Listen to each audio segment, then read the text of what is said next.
Hi friends, today you will recognize and use plurals that add S to words that end in O.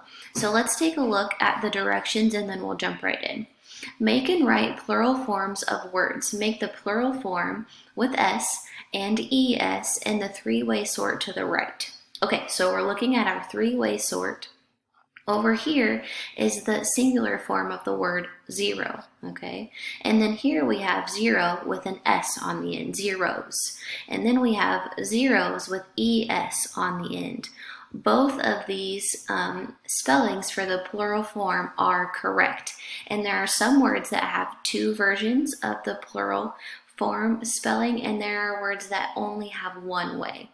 For instance, now I'm going to come to my sort and I'm going to double click to type tornado. Tornadoes has two types of ways to spell it correctly in the plural form. So with tornadoes here, I'm just going to add an S, just like this word zeros.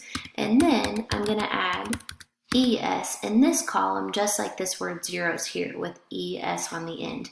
Both of these spellings are correct.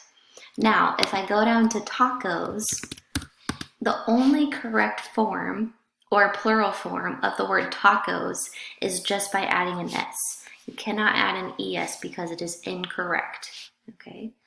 Be sure to check a dictionary online, or maybe your teacher has one on hand for you to look in, and you can double check to see that your spelling is correct.